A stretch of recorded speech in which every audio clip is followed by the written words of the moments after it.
Inflation right now is 9%, the highest level in 40 years. It is why the Federal Reserve has hiked its key interest rate again by 3/4 of a point. Restoring price stability is just something that we have to do. There isn't an option to fail to do that. The interest rate hike means Americans will pay more for mortgages, car loans, credit card debt, and other kinds of borrowing.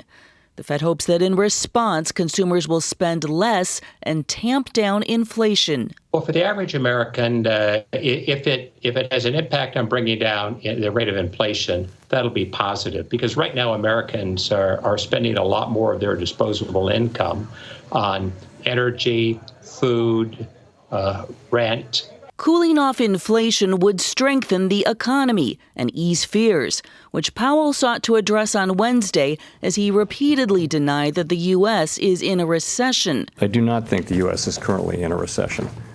And the reason is there are just too many areas of the economy that are performing, too well. Powell cited the low unemployment rate, strong wages, and gas prices on the decline.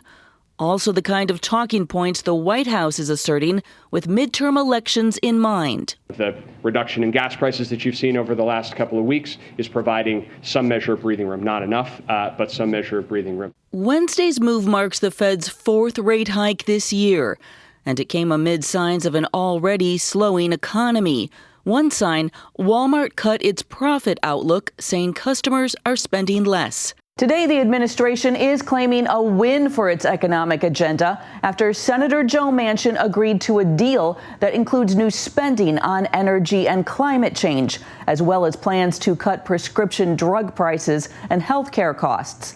It claims the bill would reduce the deficit through a 15% corporate minimum tax. Heather Sells, CBN News. Well, CBN News financial editor Drew Parkle joins us now for more on this economy. So it looks like the Biden administration is trying to change the definition of recession. Traditionally, it's been 2/4 of economic contraction. So are they correct in this? What's your view? Technically, they are right. I mean, I saw this a few weeks ago.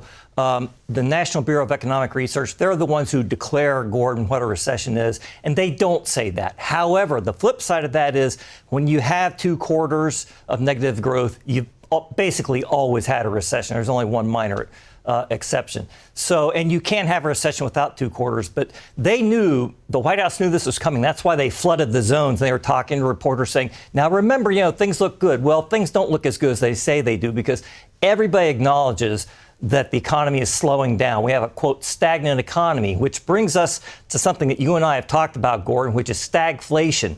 Now, for people who don't know what that means, it means a stagnant economy and high inflation.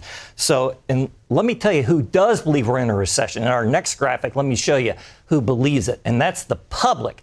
58% of Americans believe the economy is in a recession. When 58% believe that, you've got a real problem. And let me show you the impact of inflation over the last year.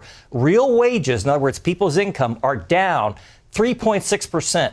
So consumers are suffering. This is something the White House and the Democrats do not want going into the midterm elections, and that's why they're talking about this. Well, let's look at the midterms. When will the next economic data come out? The next quarter, my prediction is it will be down again. If so many people in America think you are in a recession, they all pull back. So they're not going to be buying cars or homes, or they're going to be adjusting how they spend, how they save.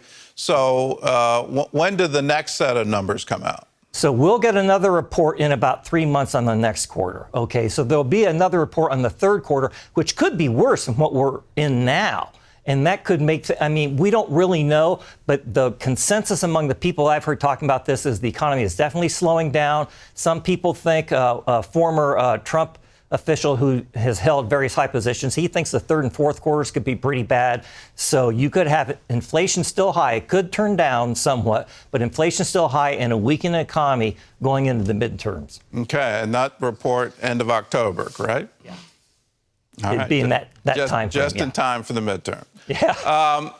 The new bill What's your view on that? It seems like they don't really get what's the fundamental causing inflation, that is our government printing money. And then they're going to say we're going to add another set of corporate taxes. So in the middle of a recession, add tax burdens to the corporations. What's your view of this new bill? Well, from what I've read of it, and we don't know all the details, but they're spreading out the spending over a longer period of time. Will they actually raise all that money that they say they will? No. They've written some kind of fudge into it so that they say that they can cut the deficit. But even if that works, Gordon, that's long ways down the road. It's really not necessarily going to help. But I agree. I mean, if you look at how much money they threw into the economy last year, of course that added to inflation. It wasn't the only cause of it, but it definitely added to it. And so the response is to spend more. Now, what they're saying is, well, this time we're not adding to the deficit. Well, we'll see. They say that a lot, and then spending gets higher and higher and higher. So I don't know if there's any guarantee that that's going to prove to be correct. All right. Thanks for your